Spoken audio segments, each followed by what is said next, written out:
आप देखिए पूरा जंग लगा हुआ है पूरा का इतने पतले चपले यहाँ पर इस्तेमाल किए जाने थे। ये तमाम चीजें कई सवाल खड़े कर रही है। तो बसों का जो फ्लोर जो हुआ करता था एक मोटा एल्यूमिनियम हुआ करता था, लेकिन यहाँ पर ये बताया जा रहा है, मैं बताऊंगा अपने कैमरामैन को दूसरी जगह पर भी ले जाकर दिखाएंगे आपको वो चीजें कि ये जो चीजें ऊपर से एल्यूमिनियम और नीचे से अंदर से जो है वो प्लास्टिक है। ये प्लास्टिक या लोहा या पतली सी कुछ चादर, ऊपर एल्यूमिनियम की चादर इसमें बिछाई गई है। ये सलिए की आप साइज देख सकते हैं क्या है।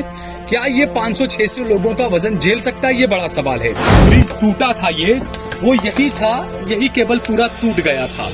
और ये भी कहा जा रहा है कि जब रिनोवेशन की जो बात कही गई थी, ये केबल पूरा नया डाला जाना था, लेकिन ये पुराना केबल और पुराने जो चपले होते हैं, जो एंगल जो होते हैं, वो पुराने इस्तेमाल किए गए।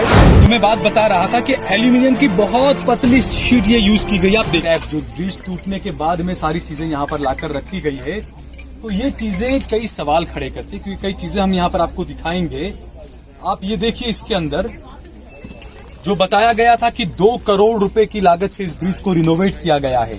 ये कैसा रिनोवेट किया गया है कि आनन फानन में ये पुराना लोहा जो पूरा काट लगा हुआ है, जंग लगा हुआ है, इस लोहे के ऊपर आप देखिए आनन फानन में कलर कर दिया गया था। क्या ये माना जाए?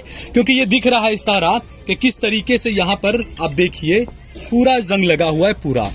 और ये जो यूज किए गए, इस्तेमाल जो किया गया है, क्या इतने पतले चपले यहाँ पर इस्तेमाल किए जाने थे? ये तमाम चीजें कई सवाल खड़े कर रही है। दूसरी बात यहाँ पर आप ये भी देखिए कि ये जो शीट जो लगाई गई है, इस पर भी कई सवाल उठे हैं।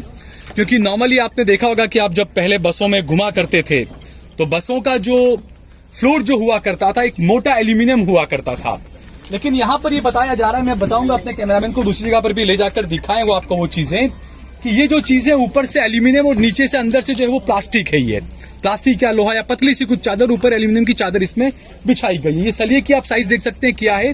क्या ये 500-600 लोगों का वजन झेल सकता है? ये बड़ा सवाल है। दूसरा, ये जो बताया गया, जो ब्रिज टूटा था, ये वो यही था, यही केबल पूरा टूट गया था। और ये भी कहा जा रहा है कि जब रिनोवेशन की जो बात कही गई थी, ये केबल पूरा नया डाला जाना था, लेकिन ये पुराना केबल और पुराने जो चपले होते हैं, जो एंगल जो होते हैं, वो पुराने इस्तेमाल किए गए, जो रिनोवेशन की जो बात थी। दूसरा सवाल ये भी जो हमेशा हम देख ही रहे, ऑलरेडी ये सवाल उठ रहा है कि आखिरकार ऐसा तो क्या हुआ कि आनन फानन में इसका ओपनिंग कर दिया गया। और सबसे बड़ी बात, 26 अक्टूबर के दिन इसका ओपनिंग कर दिया गया था। मैं बताऊंगा, अपने कैमरामैन को जरा बुलाकर दिखाऊंगा। जो मैं बात बता रहा था कि एल्यूमिनियम की बहुत पतली शीट ये यूज की गई। आप देखिए, ये पतला सा एल्यूमिनियम ये यूज किया गया, इसका इस्तेमाल। और बीच में आप ये देखिए, ये एक तरह से भूसा भरा हुआ है। ये देखिए, हाथ से ऐसे ही दब रहा है। तो ये मटेरियल है।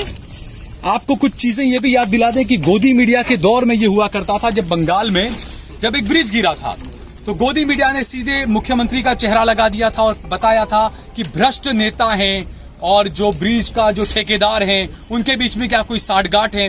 ये सवाल बंगाल के वक्त उठे थे, लेकिन चूंकि ये गुजरात है तो यहाँ पर ये सवाल नहीं उठ सकते हैं। यहाँ पर सारे मीडिया वाले यही पूछ रहे हैं, जिम्मेदार कौन? किसी की हिम्मत नहीं हो रही है कि कोई सरकार से सवाल पूछे, मुख्यमंत्री से सवाल पूछे। ये जिनके अंदर आता है ये रूरल डेवलपमेंट और अर्बन डेवलपमेंट, उनके मंत्री से सवाल पूछे। ये किसी में हिम्मत नहीं है सवाल पूछने की।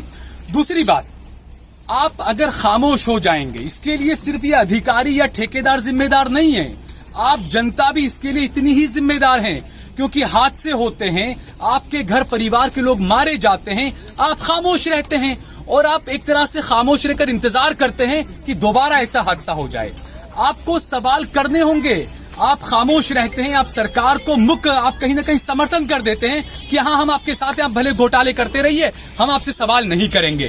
तो जनता भी इसके लिए इतनी जिम्मेदार है, क्योंकि जिन लोगों को पकड़ा है, ये अजंता घड़ी बनाने वाली जो कंपनी थी जिसको ये ठेका मिला था, अब जो लोग गिरफ्तार किए गए, इसके अंदर आप देखिए, कंपनी का मालिक गिरफ्तार नहीं हुआ है, ठेकेदार जो मैंने उसका वो गिरफ्तार नहीं हुआ है, ठेकेदार का मालिक जो वो गिरफ्तार नहीं हुआ है।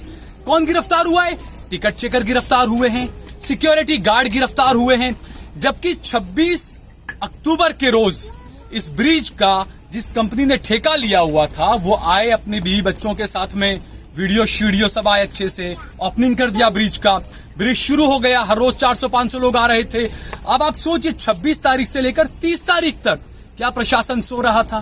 क्या अधिकारी सो रहे थे? क्या उन्हें पता नहीं था कि इसको फिटनेस सर्टिफिकेट नहीं दिया, ओपनिंग कैसे कर दिया, इतने लोग कैसे आने लग गए?